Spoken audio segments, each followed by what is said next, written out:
Entonces, habíamos hablado de los contadores. Hicimos unos ejemplos de contadores ascendentes y uno de ascendente-descendente. Pero en ambos ejemplos utilizamos solamente una máquina utilizando flip-flop tipo D. Esas fueron las implementaciones que tuvimos. Aquí están los ejemplos. ¿Okay? Aquí observamos que son tipo D. Y se puede hacer con cualquier tipo de flip-flop. Dependiendo de los casos, unos quedan mucho más sencillos que otros. Vamos a ver cómo se trabaja con tipo JK. En el tipo D era directo. Yo simplemente les decía que utilizaran aquí en la tabla, simplemente el cambio que se realizaba, si el estado actual hacia el estado siguiente cambiaba a 1 o se mantenía en 1, simplemente en el diagrama de Carnot iba a 1. Y si se mantenía en 0 o cambiaba a 0, en el diagrama de Carnot iba a 0. Es directo, o sea, lo que pasa en el estado siguiente lo pongo directamente en el caso del tipo D. Perdón, en el caso del JK y el tipo T no es directo. Por lo tanto, necesitamos una tablita que nos va a indicar la transición de cada uno de esos. Esta tabla alternativa para los flip-flop,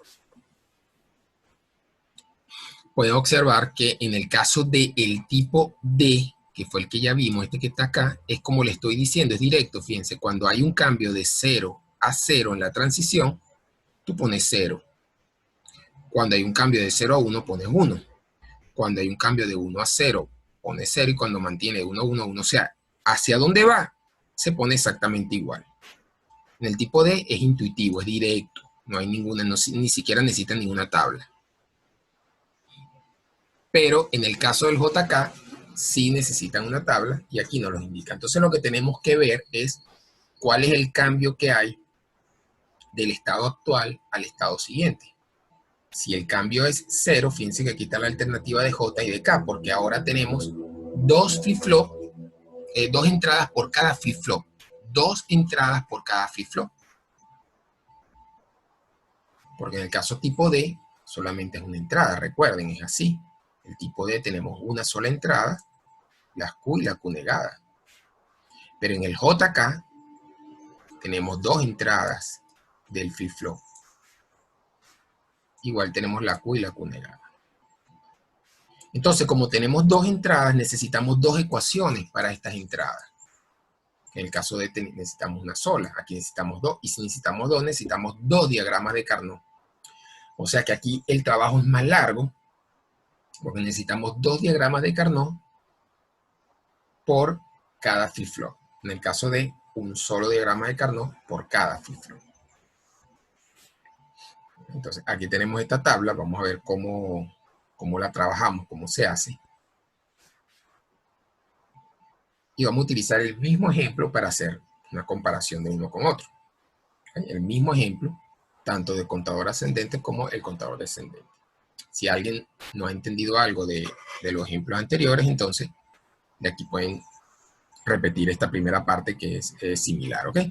Entonces recuerden, para hacer el contador nos parábamos en el estado, dábamos la salida 0, 0 y veíamos hacia dónde era el estado siguiente. El estado siguiente es 1 y qué salida debíamos poner. Y así, si estábamos en el estado 1, el estado siguiente, qué salida debemos poner, y el estado 2, el estado siguiente es 3, y como era continuo, el contador era continuo, volvíamos a 0 y volvíamos a comenzar. Para pasar a la tabla de transición, de acá para acá, simplemente nos situábamos en el estado, fíjense, tenemos el estado actual, nos situábamos en el estado, y veíamos como estado siguiente a dónde íbamos. Si estoy en 0, aquí tenemos que ver en los estados, la parte de arriba. Si estoy en 0, voy a 1. ¿Ves? Estoy en 0, en binario aquí. El estado siguiente es 1, 0, 1. Si estoy en 0, 1, el estado siguiente es 2. Si estoy en 2, el estado siguiente es 3. Y si estoy en 3, el estado siguiente es 0. Y vuelve a comenzar todo. Y la salida, pues vemos en cada estado cuáles son las salidas de cada uno. Si estoy en el estado 0, la salida es 0. Observamos aquí la salida en el estado 0, veamos estado actual 0, la salida es 0. Y así sucesivamente. Así es como se llena la tabla de transición, tabla de estado. Ahora bien, cuando vamos a pasar a calcular las ecuaciones, entonces, como le estaba diciendo, necesitamos, en este caso, dos flip-flop por cada, dos diagramas de Carnot por cada flip-flop. Entonces necesitamos uno para la J y uno para la K del flip-flop 1. Y necesitamos uno para la J y uno para la K del flip-flop 0. En el caso de las salidas son exactamente igual, la salida no cambia. O sea que los diagramas de Carnot de las salidas son igualitos, no los voy a volver a hacer, pero están ahí. Entonces fíjense cómo bien, ¿ok? Muy atentos acá de cómo se utiliza esta tablita que me indica qué debo poner en el caso de JK. Entonces vean, yo me voy a detener en el estado actual, que siempre es el que me va a dar la referencia del cuadro que voy a trabajar. O sea, aquí el estado actual es 0, 0, el cuadro, la posición del cuadro es el estado actual, y lo que yo pongo en el cuadro es el estado siguiente. Entonces fíjense, 0, 0. Aquí tengo este cuadro que tenemos acá, es el cuadro que representa el estado actual 0, 0. 0, 0, de ahí sale este 0 que es Q1, vean bien, Q1, y este 0 que es Q0, Q0, 0, 0. Entonces observamos qué pasa con el estado siguiente. Cuando estoy en 0, 0, acuérdense que estoy analizando ahora el Q1, porque estoy acá, mira, Q1, Q1, o sea, la J y la K del flip-flop 1. Entonces observamos que tenemos acá en 0, que pasa de 0 al estado siguiente, o sea, el mismo Q1 que pasa en el estado siguiente. De 0 voy a 0. ¿Okay? Entonces, fíjense que aquí me tengo que situar ahora es en este nada más, en este numerito. ¿Qué pasa de aquí a acá? ¿Qué pasó acá? Voy de un 0 a un mismo 0. Entonces me voy a mi tablita. La tablita es la que me va a indicar qué debo poner en el diagrama acá. Entonces busco de todas las posibilidades, son 4 posibilidades que vaya de 0 a 0, de 0 a 1, de 1 a 0, de 1 a 1. Veo cuál corresponde a este caso. Este caso va de 0 a 0. O sea, de 0 a 0. Este sería lo que yo tengo que tomar. De 0 a 0, ¿qué debo poner? Fíjense que debo poner en la J 0 y en la K don't care. O sea, aquí va un 0. Y en la K, si lo hago de una vez, debería haber un don't care. ¿Ok? Veamos el siguiente punto. En el siguiente estado, ahora me voy a detener en el estado 1. El estado 1 me indica este cuadrito que tengo acá. Este es el cuadrito que me indica, porque es el 0, 1. En el estado 0, 1, 0, 1,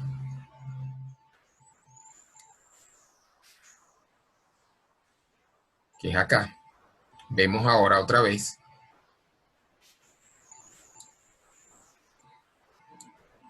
qué pasa con el 1. De acá para acá. Entonces veo que hay un cambio de 0 a 1. ¿Qué pasa con la J? De la J debo poner un 1. ¿Y qué pasa con la K? Es un don't care.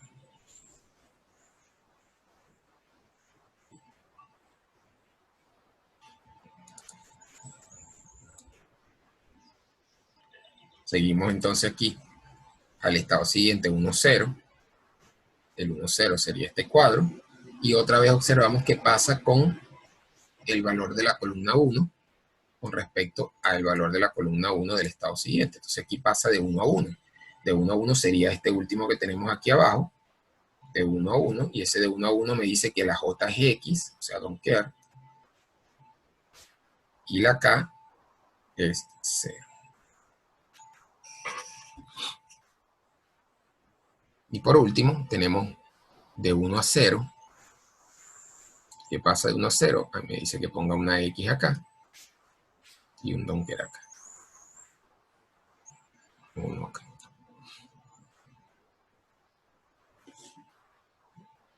¿Ok?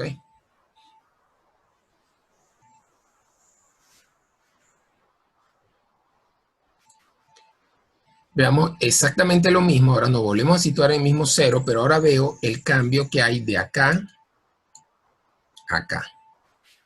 O sea, de este 0 a este 1, que hay de 0 a 1. La J debe ser 1 y la KX. Entonces aquí es 1 y aquí es don't care. ¿Okay? Lo mismo para este caso. Vamos de 1 a 0. De 1 a 0, aquí va don't care. Vean acá, de 1 a 0, aquí va don't care y aquí va 1. Nos situamos ahora en 1, 0, que sería aquí este cuadro que tenemos acá. Y vemos qué pasa con esta. Va de 0 a 1.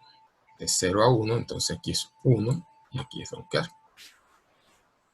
Y por último, en el estado 1, 1, vamos de 1 a 0. Entonces de 1 a 0, entonces es don't care. Y es 1. ¿Ok?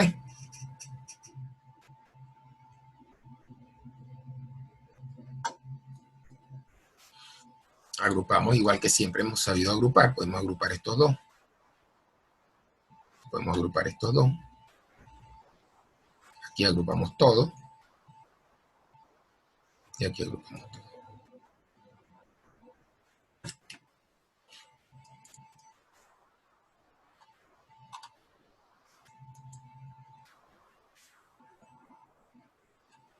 Y el resultado entonces aquí me da, esto es Q0. Aquí. Sin negar. Y aquí igual Q0 sin negar. En este caso es 1. Si agrupo todo en 1.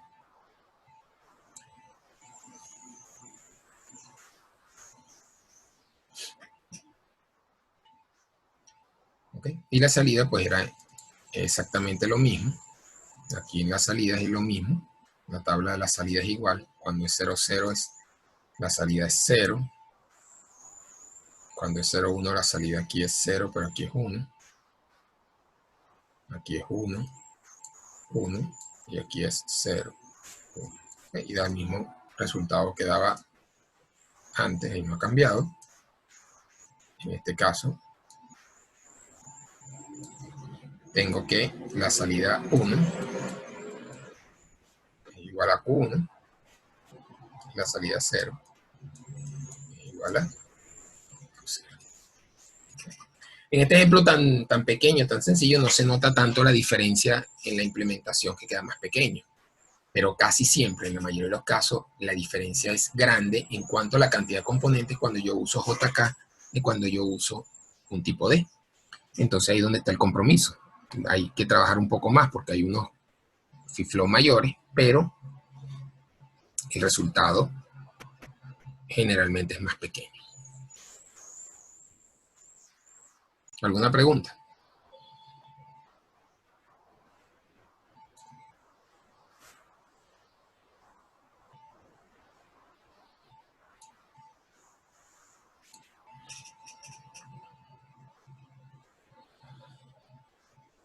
Bien, el mismo ejemplo, pero reversible, también con JK.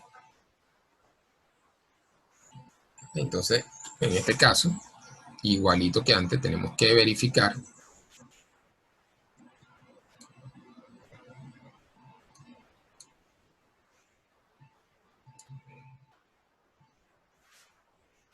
tenemos que verificar, una vez elegido el tipo de fiflo que voy a usar, en este caso estoy eligiendo JK porque el ejemplo con JK, entonces otra vez me sitúo en el estado 0, ¿ok? Pero aquí tenemos, acuérdense que tenemos la X también porque hay una entrada, entonces tengo 0, 0 con la X en 0, estaría en esta columna. Si voy a analizar este estado que está acá, entonces veo que hay de 0 a 1. Entonces, ¿qué pasaba de 0 a 1? Que había un cambio en J de 1 y en el caso de la K, de don't care. ¿Okay? Si este es el J1 que vamos a hacer y este es el K1. ¿Okay? Si ahora me sitúo en el mismo estado, pero la X igual a 1 sería el cuadrito de al lado. Fíjense que el segundo dígito representa la X, cuando la X es 1. Entonces veo otra vez que pasa de 0, en este caso, pero pasa o se mantiene en 0. Entonces de 0 a 0, tengo que la J es 0 y la K sigue siendo don't care. ¿Okay? En el siguiente cuadro, en el siguiente estado, quise decir, acá tenemos 0, 1, 0, y vemos entonces qué pasa con esto. Va de 0 y se mantiene en 0. Aquí lo que hay que ver es la transición, ¿no? Cómo cambia. Yo voy aquí de 0 a 0, me dice que la J sigue siendo 0, y la K don't care. Y luego tengo que de acá, voy al estado siguiente acá, cuando X igual a 1, y aquí hay un cambio de 0 a 1, por lo tanto debo poner un 1 aquí y un don't care acá. ¿Ok?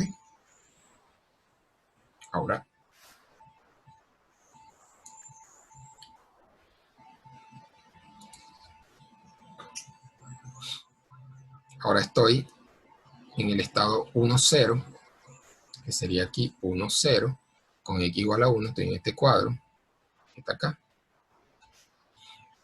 Y entonces veo qué pasa, que voy de 1 a 0.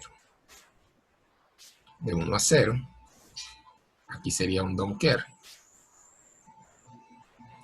Y aquí sería un 1. Y de 1 a 1, de aquí hasta acá, de 1 a 1, aquí también sería un don't care, pero aquí sería un 0. Luego en el estado 1 a 1, también voy de 1 a 1, también un don't care, pero aquí sería un 0. Y finalmente, de acá a acá, voy de 1 a 0, que aquí sería un don't care, y aquí sería un 1. ¿Okay?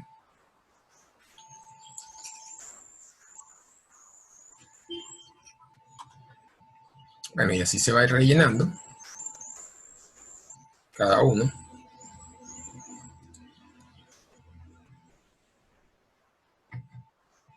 Cada uno voy a ir rellenando.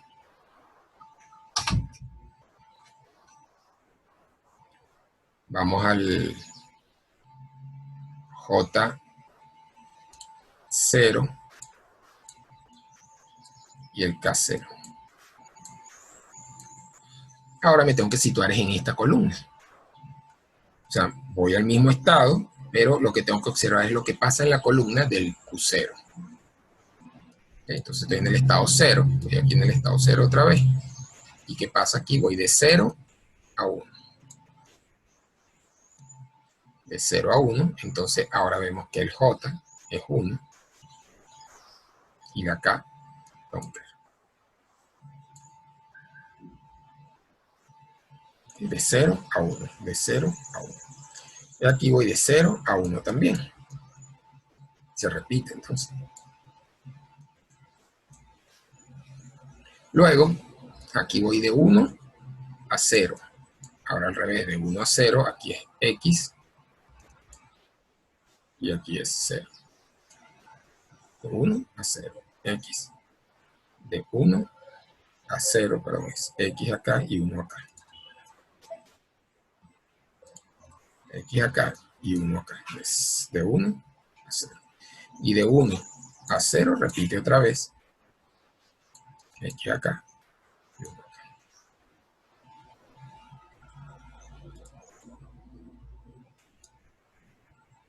Ahora me sitúo aquí y veo qué pasa, que va de 0 a 1.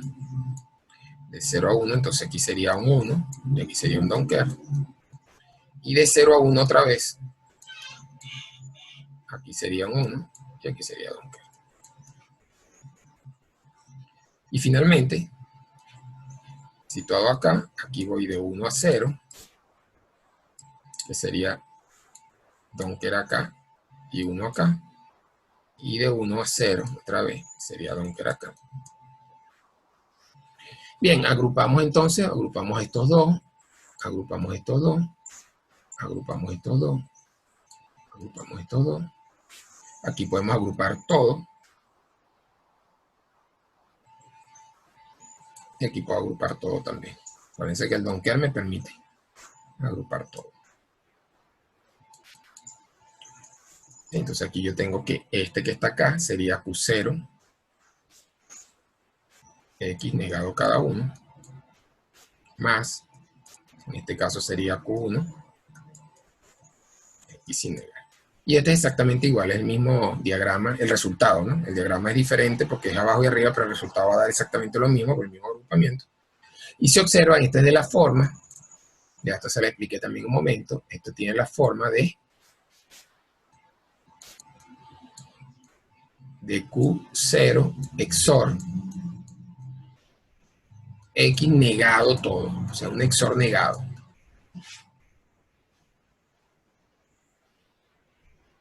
¿Ves?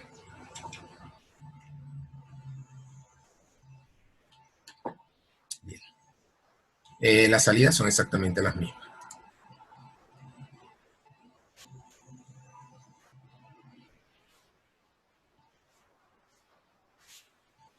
Entonces aquí tiene los resultados, aquí están las salidas que son las mismas.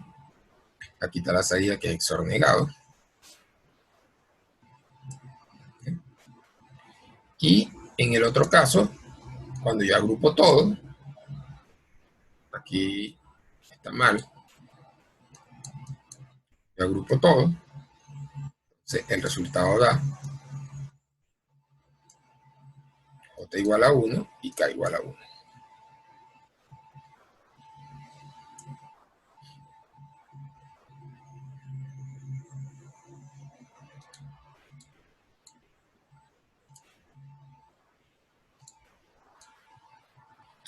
Bien, entonces el dibujo sería aproximadamente, no sería esto aquí.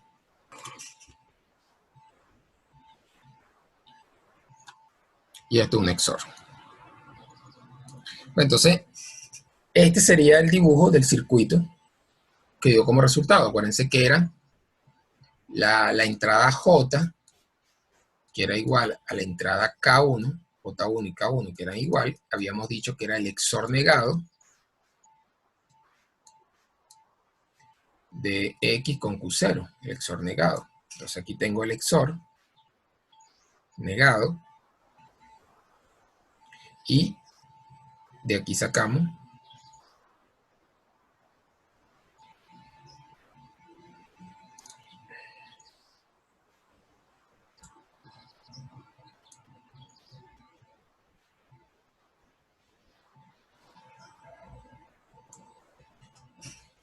entonces de aquí sacamos, este es el dibujo entonces. Habíamos dicho que esta es la ecuación que daba como resultado J1 igual a K1, que era el XOR negado de X con Q0. Entonces de aquí saco el Q0, ¿ven? De aquí lo saco, lo llevo a la entrada del XOR, la X que es la entrada, y va J1. Como es igual, lo puedo sacar de aquí mismo, no tengo que repetir dos veces la compuerta. Si lo hago está bien también, te va a funcionar, pero estás utilizando dos componentes sin necesidad. Simplemente lo saco de aquí mismo, la J y la K, y aquí lo saco de aquí la J y la K. ¿Okay? Que si observan, es el mismo dibujo, en este caso dio igual que el tipo D, porque acuérdense que el tipo D era la unión entre J y K negado. En este caso sería un tipo T. Tipo T. Bien, ¿hay alguna pregunta con esto? Esta era la otra forma alternativa de hacer el contador.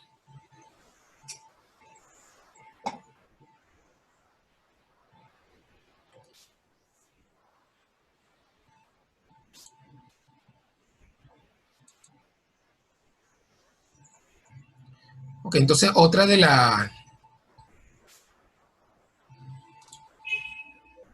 los circuitos importantes secuenciales que hay son los detectores de secuencia. Vamos a hablar qué es un detector de secuencia. Fíjense, un detector de secuencia es lo siguiente. Yo tengo una cajita negra que va a ser mi diseño y yo tengo un detector de secuencia, por ejemplo, de una sola entrada. Puede haber de más entradas, ¿no? Y de una sola salida. ¿Qué significa un detector de secuencia? Que si yo tengo una entrada X y una salida S, aquí va a venir aleatoriamente ceros y unos, y este analizador o este detector va a ir observando cada una de estas entradas, ceros y unos, pueden venir así, y cada vez que entre un valor, él va comparándolo con una secuencia preestablecida que debe detectar, y si se cumple esa secuencia, va a dar una salida. Si no se cumple, no va a dar salida. Para que traten de entender un poco este ejemplo, algo así como que, por ejemplo, yo digo, yo quiero que en determinado momento entren a un salón de clase una secuencia de, pongan que el 1 es una dama, 1 va a ser igual a una dama, y 0 va a ser un caballero.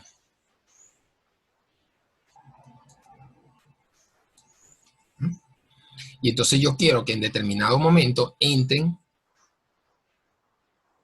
al salón en este orden: 0, 0, 1, 1, 0. Si aleatoriamente entraron en ese orden, empezando por acá, uno puede empezar por este lado, pero hay que aclarar por dónde se está empezando, ¿no? Si aleatoriamente se llegase a cumplir esta secuencia, entonces yo indico, o sea, en este caso el detector de secuencia indica, mira, se cumplió la secuencia. Si en el camino, mientras entra, de repente entró una dama, vamos bien, entró un caballero, vamos bien, entró un caballero, entró otro caballero, entró una dama, y después entra otro caballero, aquí rompió la secuencia. Ya no se está cumpliendo la secuencia preestablecida. ¿Okay? Se rompe y vuelve a empezar. Estos dispositivos pues sirven para cualquier cosa. Por ejemplo, si yo quiero hacer un analizador biológico de ADN, y sabemos que existen 4 proteínas, por algún caso, no me acuerdo cómo se llamaban, si yatina, yanina, era G, C, T, no me acuerdo, G, C, T, citosina, tianina y gian. Me falta una, no me acuerdo cuál era la otra. Bueno, entonces, un ADN específicamente de algún ser vivo, pues tiene una secuencia preestablecida. Si yo quiero detectar que esa secuencia se cumpla, claro, en este caso, como son 4, yo tendría que tener 2 entradas para poder hacer la 4, ¿no? Las 4. Entonces ahí indicar que la 00 sería la C, la 01 sería la G, etc. Entonces, bueno, una determinada proteína debe tener algo así. Por ejemplo, T, T, T, C, G, T. Entonces tú estás haciendo un análisis biológico y quieres detectar a ver si ese ser que le estás haciendo ese análisis tiene esta secuencia. Entonces lo que hay detrás de esto a mí no me importa, porque esto es otro aparato. Nosotros estamos haciendo el detector, que debe tener X y Y. Este aparato que está detrás es un aparato que se va a encargar de extraer de una parte del ser, una célula, de un pelo, de lo que sea, extraer la proteína y devolverla con ceros y unos, indicando si es C. O sea, es a detectar la proteína como tal. Nosotros aquí vamos a detectar la secuencia de la proteína. Este es otro aparato. Acuérdense que el circuito digital se trabaja generalmente con bloques. De esta manera, entonces, cuando yo logro detectar esta secuencia, pues doy una señal aquí de aviso, indicando si obtuvo una secuencia, conseguiste la determinada característica de ese ADN o de esa proteína. Si algún biólogo en algún momento escucha esto, pues disculpen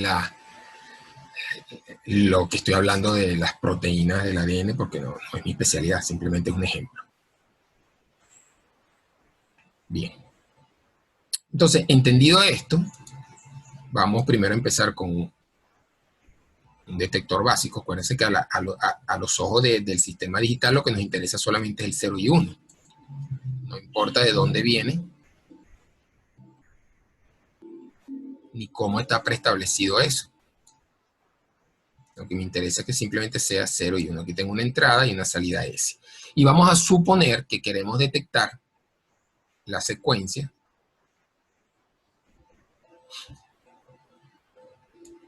que acabo de poner. Quiero detectar esta secuencia.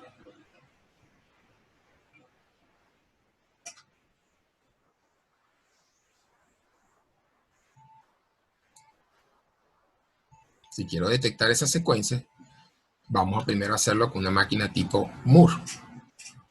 Entonces acuérdense que la máquina tipo Moore, como les expliqué el primer día, entonces las salidas dependen del estado. Tengo el estado 0. ¿Okay? Aquí la salida es 0, evidentemente. La salida es 0 porque no hay ninguna, todavía no ha detectado ninguna secuencia. Estamos empezando. ¿Okay? Y hay dos posibilidades. Como tengo una sola entrada, acuérdense que cada entrada genera dos posibilidades, dos combinaciones posibles. Si son dos entradas, pues la combinación de las dos serían 4. Si son 3, serían 8. Entonces, cada entrada genera dos caminos. Entonces, si yo estoy acá, estoy empezando, vamos a empezar, acuérdense que empezamos, esto va serialmente lanzando ceros y unos. Y yo tengo que ver que en esa aleatoriedad ocurre esta secuencia. Si detecta un 1, o sea, si el primer valor que llega es un 1, ese 1 no me sirve para nada para mi secuencia. Hay una rotura de secuencia, no es el comienzo. Para que comience la secuencia tiene que ser obligatoriamente 0. Por lo tanto, mientras yo reciba un 1, mientras esa entrada X sea 1, yo me debo quedar en ese estado 0, porque eso no me sirve para ninguna secuencia, ese 1. Allí, en esa posición, empezando. Si estuviéramos en la tercera posición, sí. Pero empezando es 0 el que debe comenzar. Por lo tanto, cuando es un 0, entonces ahí sí me voy a otro estado. Un estado 1.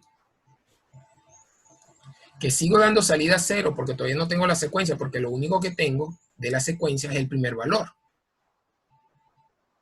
O sea, lo único que tengo acá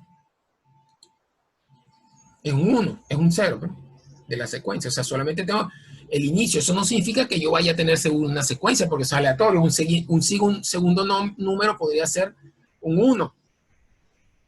Y si después de un 0 llega un 1, me rompió la secuencia, ya no me sirve de nada. Pero si después de un 0 llegase un 0, entonces sí, porque estoy en el segundo nivel de la secuencia. Entonces otra vez me paro en el mismo estado y vuelvo otra vez a verificar cuál es la secuencia que tengo. Si viene un 0 o si viene un 1. O sea, si viene un 1, como le acabo de decir, se rompe completamente la secuencia. Por lo tanto, vuelvo a comenzar. El 1 me rompe y me dice, no, se rompió la secuencia. Íbamos bien, pero se rompió la secuencia, tengo que volver a empezar. En cambio, si recibo una X igual a 0, entonces allí sí estoy en el siguiente valor, en el estado 2. Sigo sacando 0, o sea, todavía no hay secuencia, por lo que tengo solamente el segundo valor, o sea, voy por acá, de una posible secuencia. Entonces, en cada estado me tengo que parar y analizar todas las posibilidades. Entonces, si estoy otra vez acá, otra vez tengo dos posibilidades. ¿Cuáles son las dos posibilidades? Ya esto ya no vale. La posibilidad es que esto sea o un 1 o un 0, porque es aleatorio. Veamos qué pasa si llega a un 0. Si llega a un 0, miren que tenemos 3 ceros seguidos. 3 ceros seguidos no es mi secuencia. Sin embargo, podría ser, si yo quito este 0, podría ser el comienzo de otra secuencia. O sea, que primero hubo un 0 que no pertenecía, pero ahora sí hay 2, 2. 0, 0, 1, 1 y 0. Esto podría ser una secuencia. Fíjense que hubo 3 ceros primero, pero ya ese 0 lo descarto y tengo aquí la secuencia, ¿ven? Entonces, tomando en cuenta eso, que un 0 podría ser parte de otra secuencia inicial, ¿dónde me quedaría? Yo me quedaría acá. Mientras yo siga recibiendo ceros, o sea, yo estoy 0, 0 y me quedo, imagínate que recibo 5 ceros, 0, 0, o me quedo ahí en un tren de 0, 0, 0, 0. Yo no puedo descartar los últimos dos que llegaron, porque esos dos últimos podrían ser parte de una secuencia. Mira, aquí tengo la secuencia. Entonces, como no los puedo descartar, yo tengo que tomar en cuenta que eso es parte de una posible secuencia. Entonces me quedo acá. Cuando x igual a 0. En cambio, cuando x igual a 1, sí voy en el camino de la secuencia, porque sería esto que tenemos acá. 0, 0, 1. En ese caso, voy por la secuencia. O sea, voy acá, a este nivel. Llevo 3 de los 5 que son la secuencia. Entonces voy a un estado 3. Cuando se cumple esa secuencia, voy a un estado 3. Claro, ese estado 3 todavía tampoco doy salida, porque no he completado la secuencia, sigue siendo 0 la salida, pero ya voy en el tercer nivel y otra vez vuelvo a hacer el análisis. ¿Qué pasa aquí si recibo un 0? Si recibo un 0, rompí la secuencia otra vez y esto no me sirve como secuencia. Sin embargo, este 0 único 0 aquí, porque el 1 no me sirve, pero este 0 único sí podría servir como parte de inicio de otra secuencia. Estamos entonces indicando de que tenemos las tres secuencias 0, 0, 1 completadas, 0, 0, 1. ¿Okay? Y el siguiente paso que puede ser es que llegue un 0 y cuando llega un 0, estaba diciendo de que ahí se rompe completamente la secuencia, pero sirve o podemos recuperar ese 0 inicial como parte de una secuencia, como el inicio de una secuencia. Y entonces aquí tengo que x igual a 0, vengo para acá. En cambio, si consigo x igual a 1,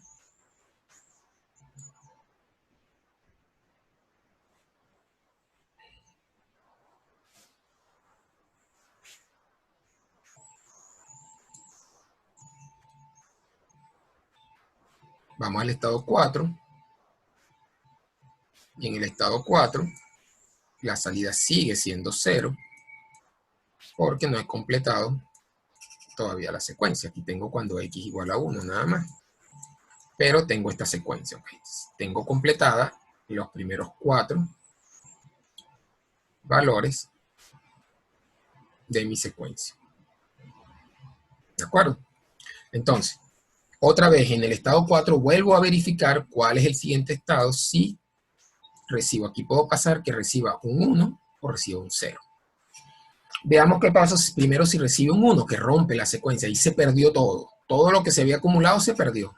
Porque este 0, 0, 1, 1, 1 no pertenece a ningún tipo de la secuencia que nosotros estamos solicitando. Por lo tanto, esto rompió completamente y tenemos que volver a empezar.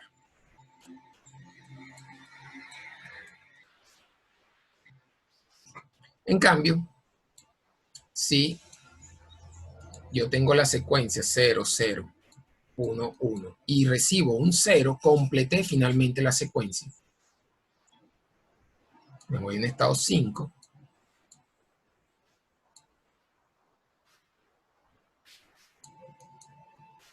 Y ahí doy salida, ¿ves? Salida S igual a 1. Porque completé la secuencia. Cuando x igual a 0, completé la secuencia. Bueno, entonces,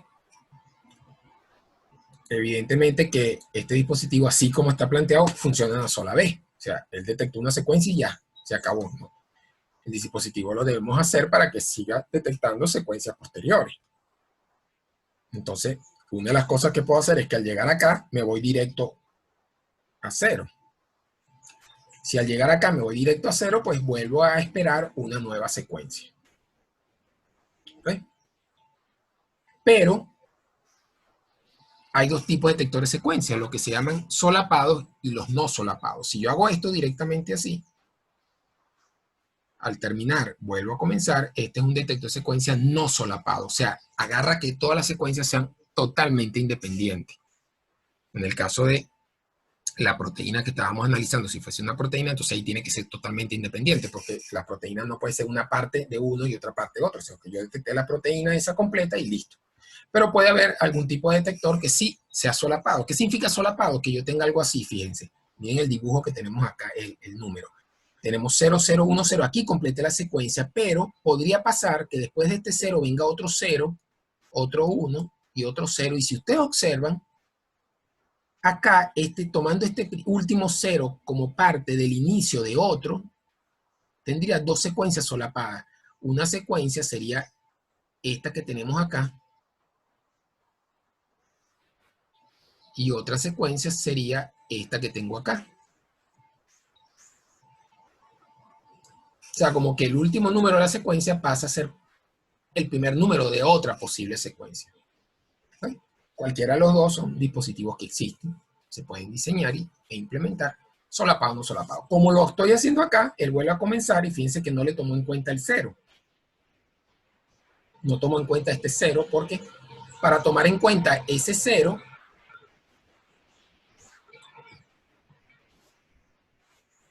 yo tengo que ir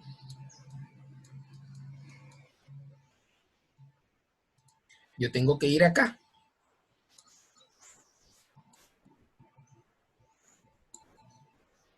a donde llevo un 0, que es aquí.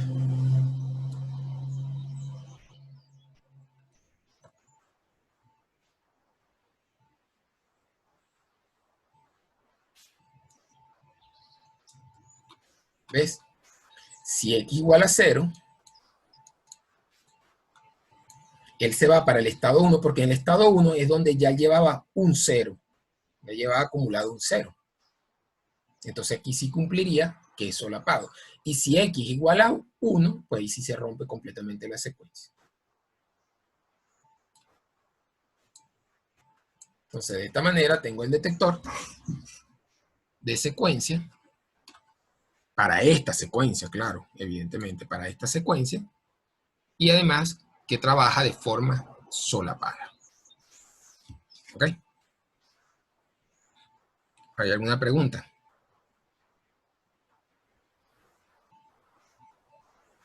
Bien. Vamos a ver cómo hago acá.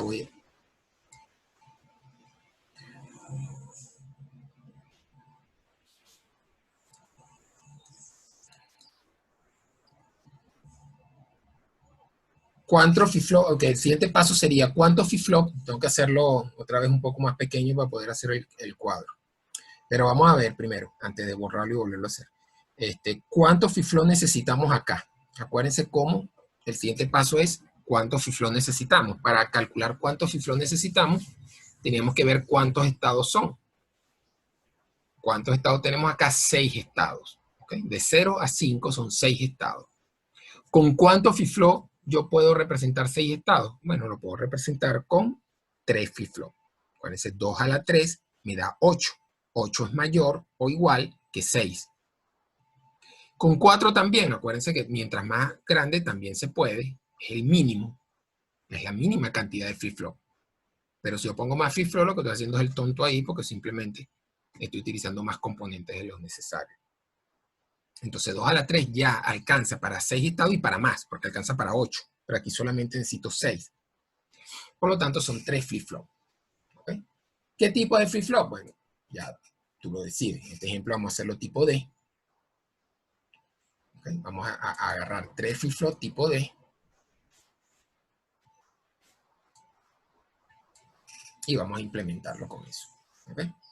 Entonces, voy a borrar para poder hacerlo un poquito más pequeño para que me quepa la tabla. Voy a hacerlo aquí más pequeñito.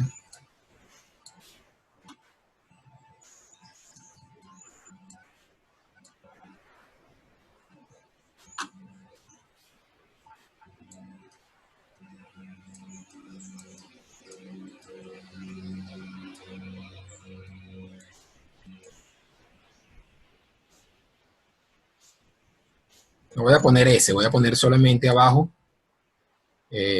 la salida para que quepa mejor. En el estado 0 la salida es 0, en el estado 1 la salida es 0, en el estado 2 la salida es 0, en el estado 3 la salida es 0, estado 4 la salida es 0, y en el estado 5 finalmente la salida era 1.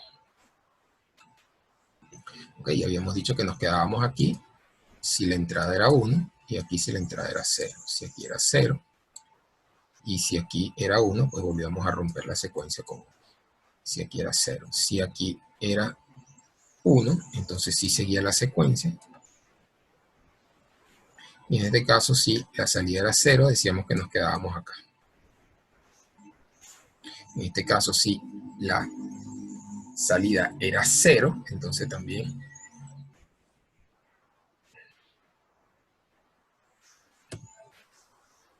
teníamos acá, en este caso teníamos 0, 0, 1 y recibían un 0, rompía la secuencia, pero podía recuperar un 0 nada más, por lo tanto de acá nos venimos para acá.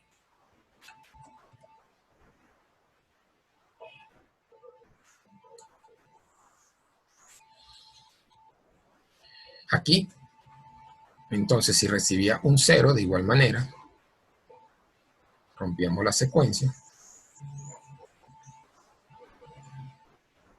Rompía la secuencia y volvíamos a comenzar.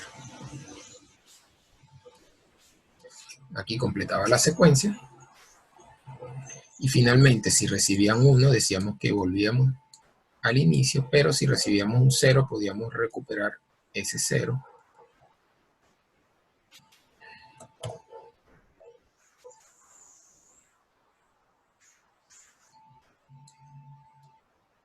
Parte de esta secuencia. Revisemos, a ver. Cuando es 0, la secuencia principal te lleva a la línea, ¿no? Directo. Es una manera de verificar. Tú te vas por la línea directa y tienes que tener la secuencia inicial que era 0, 0, 1, 1, 0. Entonces aquí tengo 0, 0, 1, 1, 0. Ahí completa la secuencia. Ahora vemos todos los caminos alternos. Si en 0 aquí llevo 1, me quedo acá. Si aquí llevo 1, rompo también. Si aquí llevo 0, me quedaba acá. Si aquí rompía con 0, me voy para 1. Si aquí rompía con 1, me voy a 0. Y aquí si rompía, terminaba la secuencia y para solaparla, me venía para acá. Ok. Entonces ahí tengo el diagrama de estado igual que hicimos en la lámina anterior.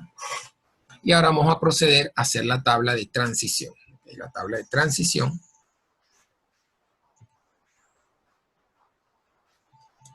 Acuérdense entonces que tenemos que poner los estados actuales. En este caso son 3 flip-flops.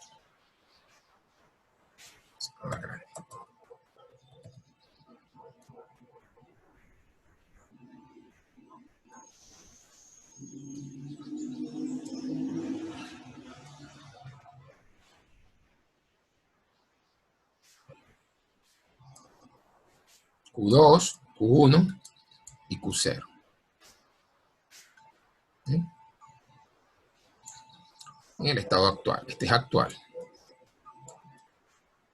Y este es siguiente. Pero acuérdense que el siguiente tiene 2.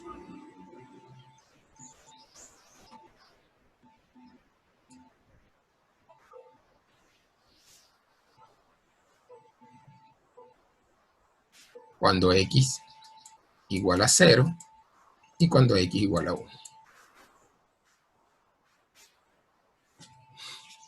Y tenemos una salida.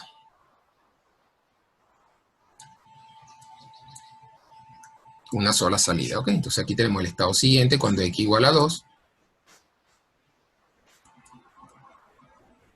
Cuando X igual a 0, perdón.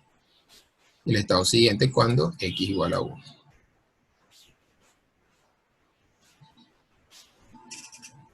¿Ok?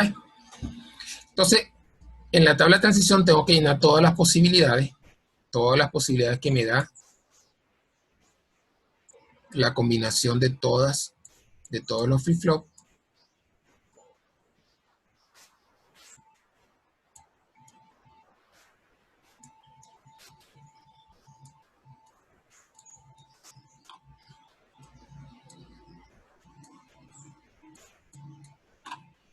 Y entonces observamos qué pasa en nuestro diseño. Si estoy en 0, aquí estoy en el estado 0, si estoy en 0 y recibo una X igual a 0, me voy al estado 1. Entonces aquí escribo el estado siguiente, sería 1.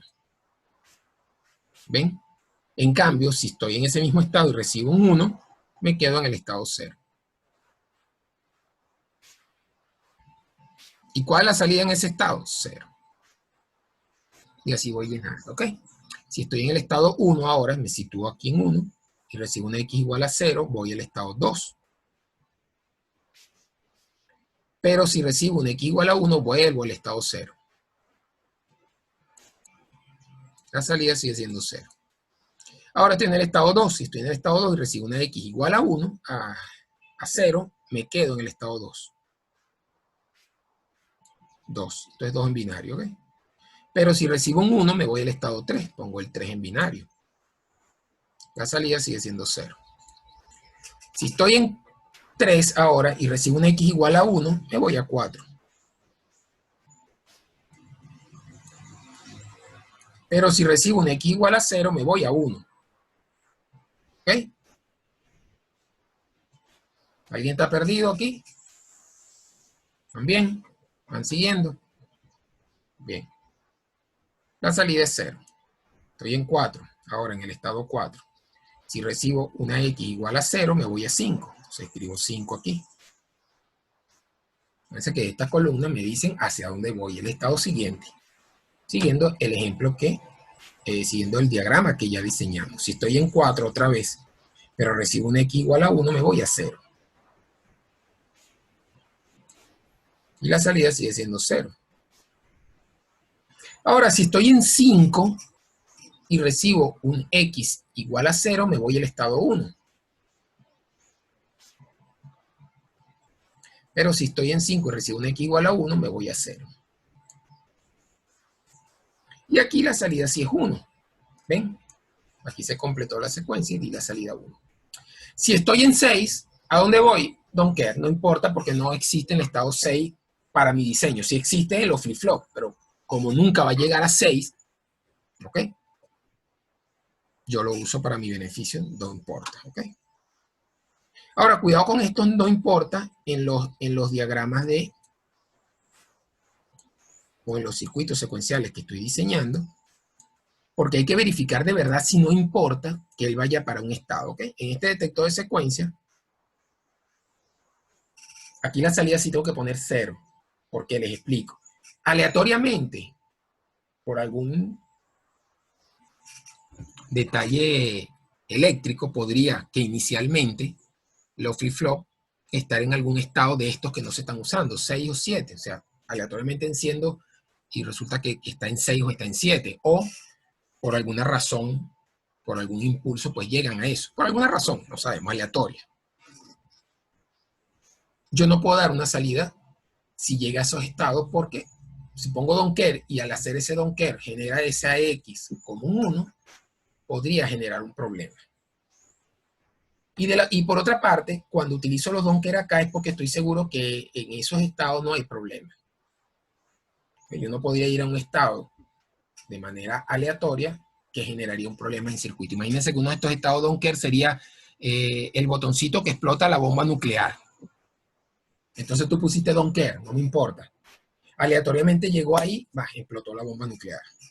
Entonces, no, en ese caso hay que ver qué tipo de diseño yo estoy haciendo, si es muy delicado que él llegue a ese estado, entonces yo no le puedo poner don't care, sino le pongo obligatoriamente un estado en caso de que llegue a esto, para que no ocurra nada. Por ejemplo, yo podría poner aquí que en caso que ocurra y vaya a uno de estos dos estados de manera aleatoria, yo puedo decir que el estado siguiente sea el estado 0. Entonces estoy obligando que si por alguna razón llegó al estado ese no usado, él se vaya a 0 y comience el sistema. Bueno, entonces una manera de asegurarnos de que nunca va a haber algún estado loco por ahí que vaya a generar un mal funcionamiento. Pero si no importa, realmente no importa tanto, entonces creo que podemos poner aquí cualquier valor don't care para hacer que el circuito sea más pequeño. En ambos casos van a depender del criterio del diseñador y de lo que el cliente requiera. Bien, bueno, yo tengo entonces el diagrama de estado montado, la tabla de transición, y entonces pasamos a hacer o a calcular las ecuaciones, que en este caso serían para cada flip-flop, ¿verdad? ¿De qué tamaño serían estos flip-flops? Bueno, acuérdense que el tamaño de los flip-flops van a depender de la cantidad de flip-flop, el tamaño de las ecuaciones, perdón. ¿De qué tamaño van a ser los mapas de Carnot? Quise preguntar. ¿De qué tamaño van a ser? Van a depender de la cantidad de flip-flop, de la variable de los flip-flop, más la cantidad de entradas. En este caso son 4 variables, 3 variables más la entrada, que sería 4 en total. Y 1 por cada flip-flop más 1 por la salida. Entonces en este caso serían 3 de 4 variables, sería algo así.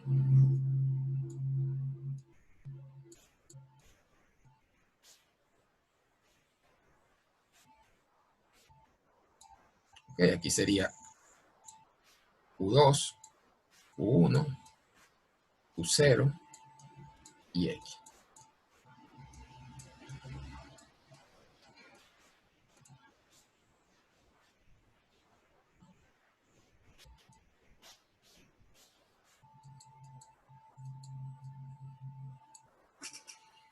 Ok, como llenamos para el caso de D2.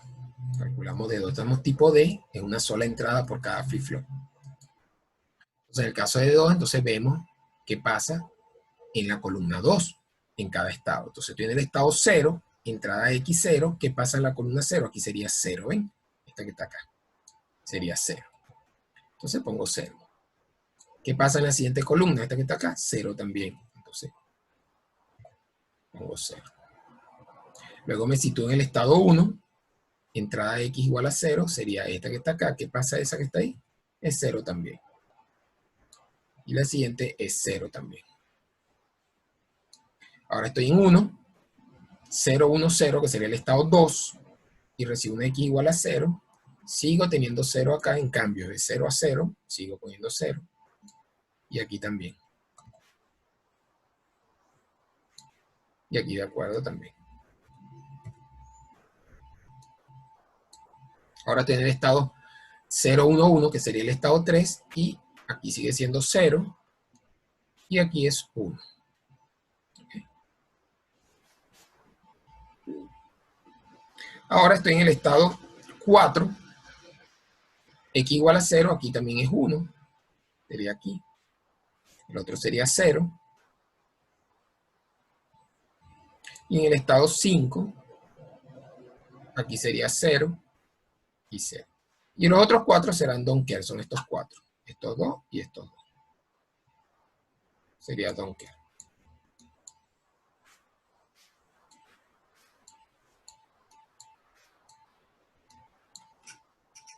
¿Ves? Y entonces aquí puedo agrupar estos 2 y puedo agrupar estos 2. Y el resultado aquí sería, en este caso, Q2 sin negar, multiplicado por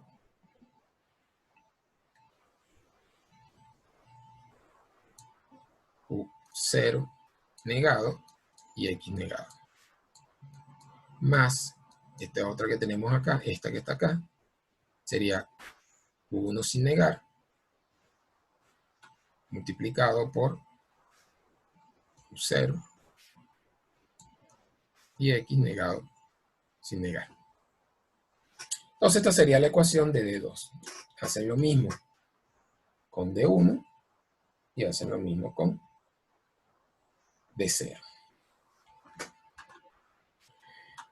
Para el caso de la salida es una sola, y como es una máquina tipo Moore, acuérdense, una máquina tipo Moore, no depende la salida de la entrada, solamente del estado, entonces sería solamente un diagrama de Carnot de 3 variables. No necesito la entrada X como variable, porque es una máquina de tipo Moore. Aquí entonces la salida sería, el único que tiene 1 es este que está acá, que sería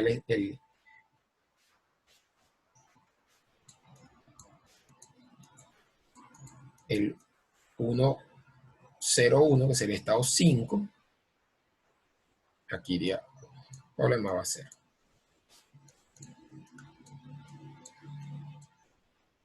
Aquí sería Q2, Q1 y Q0. La salida entonces sería este solo que está aquí agrupado, que sería Q2 sin negar, Q1 negado, Q0 sin negar. Bueno, era de esperarse. Aquí está, la única salida es Q1 sin negar, Q0, Q1 negado, Q0 sin negar. Eso fue lo que dije. ¿De acuerdo?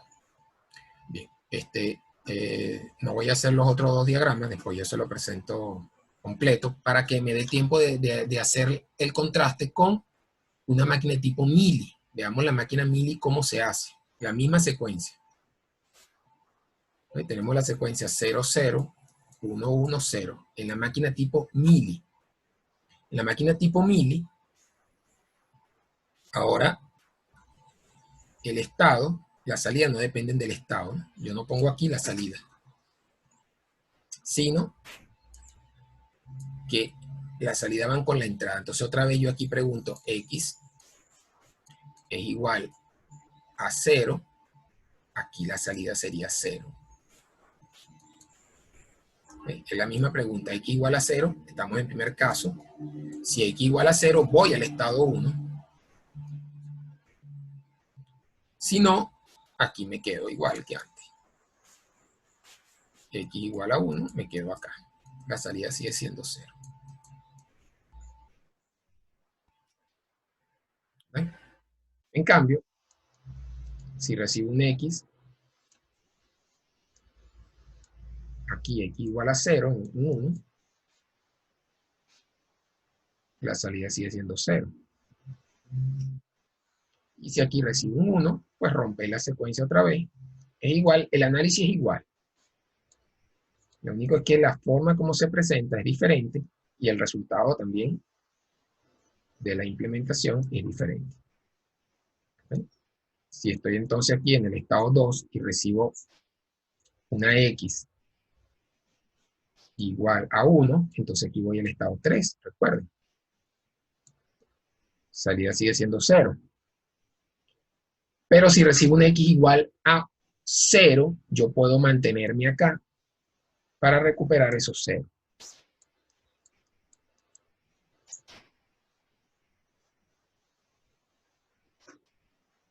Si estoy en 3, estoy en este caso, ¿no? Pues ya he logrado la secuencia 0, 0, 1. ¿Qué pasa si recibo un 0? Rompí la secuencia, pero puedo utilizar este 0 como parte de una próxima secuencia. Por lo tanto, si en 3 recibo un 0, me voy acá a 1.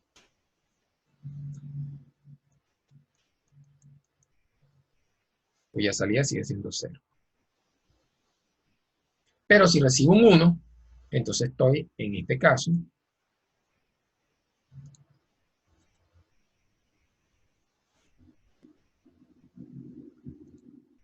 donde tengo el cuarto valor de esa posible secuencia. Entonces, si recibo el estado 4, si recibo un 1. La salida sigue siendo 0, pero si recibo en 4 un 1, rompí la secuencia y vuelvo a comenzar.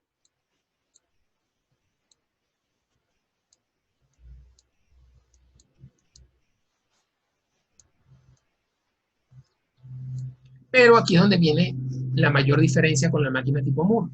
¿Qué pasa si recibí un 0? Completé la secuencia, estoy aquí en la secuencia completada. Aquí no voy a otro estado, no hace falta ir a otro estado. Aquí ya directamente completé y simplemente me voy a donde puedo completar o reutilizar parte de esa si es solapada. Acuérdense que si era solapada, entonces nos venimos para acá. Y aquí es donde yo doy la salida. Digo, X igual a 0, salida 1. Al dar la salida 1, Ya completé la secuencia y fíjense que la característica, una de las características que podemos ver en una máquina tipo Mili es que casi siempre, o la mayoría de las veces, la cantidad de estado es menor que una máquina tipo Moore. Y puede, a lo sumo va a ser igual, pero casi siempre es menor. Nunca una máquina tipo Mili va a dar más estado que una máquina tipo Moore.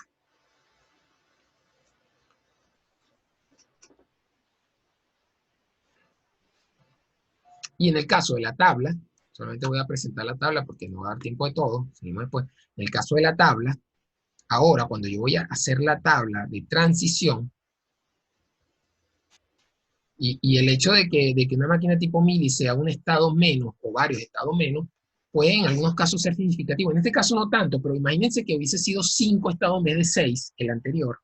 Aquí con estado menos quedamos en 4, y en 4 es un flip-flop menos. Por lo tanto, el circuito se va a reducir notablemente porque es un flip-flop menos.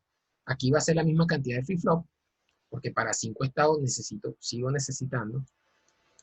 Estado 4, cuando consigo la secuencia, aquí está, míralo. No es en el estado 4, es el estado siguiente. Pero la secuencia no necesita ir a otro estado como en el caso anterior, porque en el caso anterior, en Moore, la salida es directamente relacionada con el estado. Aquí no, aquí es en la transición. Mira lo que aquí está la salida. Yo necesito esperar el otro cero que tú estás diciendo. Aquí está el cero, ¿lo ves? Yo espero ese cero y completo la secuencia, pero ya de una vez voy a un estado siguiente que no tengo que poner uno adicional, sino que ya terminé. Aquí está, mira. Ah, En ok. 4, no es en 4, no en el estado. En el estado todavía, si yo aquí no recibo X, aquí todavía no recibió nada. Cuando consigo un 0 o un 1 es que voy al estado siguiente.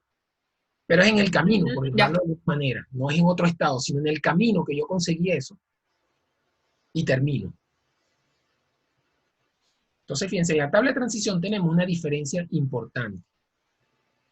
Que ahora los estados siguientes, cada estado siguiente tiene su propia salida, a diferencia de Moore. Porque aquí la salida sí depende de la entrada, ¿ves? Depende, míralo. Todas las salidas están dependiendo de la entrada. Haya o no haya salida, pero dependen. Antes no, antes estaban dentro del estado. Como dependen de la entrada, yo le tengo que poner a cada entrada, acuérdense que esta es la columna para x igual a 0, y esta es la columna para x igual a 1. En cada una de las entradas, en cada una de las columnas de entrada, yo tengo que poner una variable s. Es la misma variable, ¿no? Pero entonces, cuando yo vaya a completar aquí la tabla,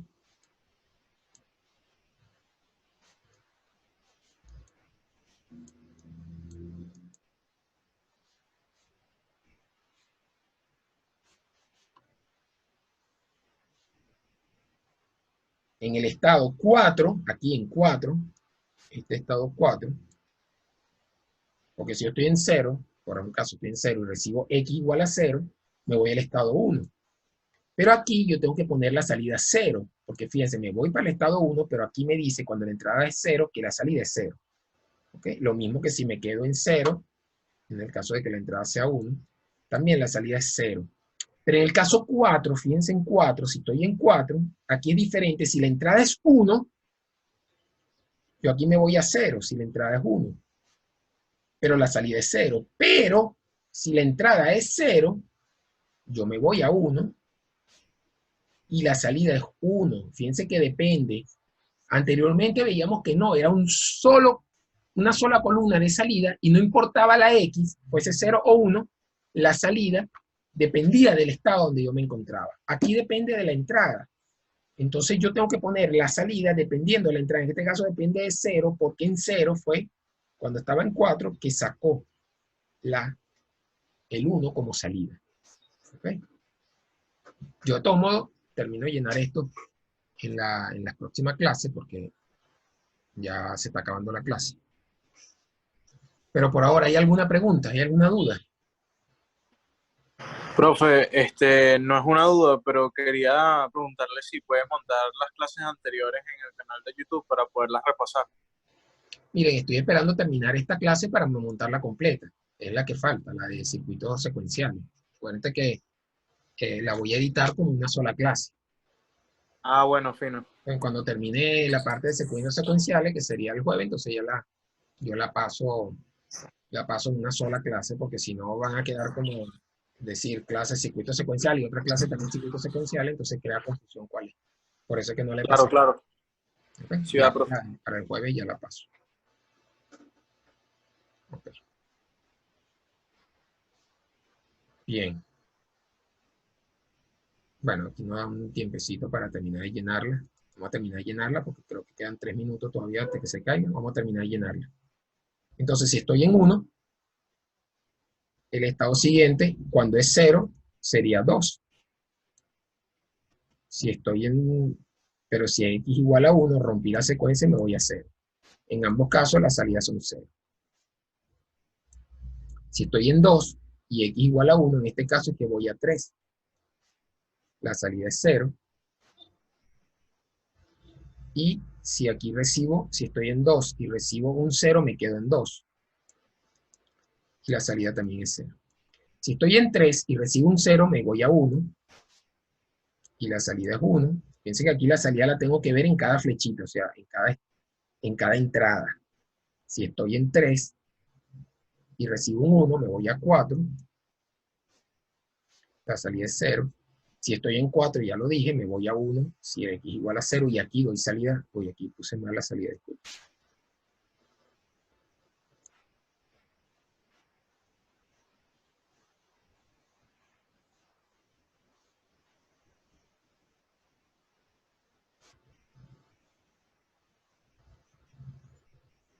Y es 0.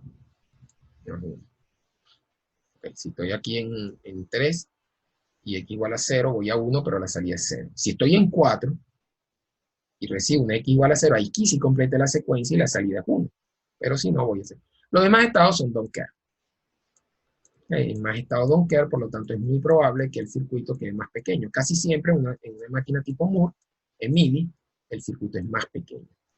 Las salidas sí las debo obligar a 0, porque no puedo arriesgarme de que saque algo bajo un estado aleatorio. Acuérdense de la bomba nuclear. No puedo arriesgar que explote la bomba nuclear de manera aleatoria, ¿no? Entonces aquí sí tengo completo la... Entonces generalmente en un detector de secuencia, pues el más pequeño que puede quedar es una máquina tipo Mili y además utilizando JK. Sería lo más pequeño. Acuérdense, JK también me da más pequeño el circuito que el tipo D.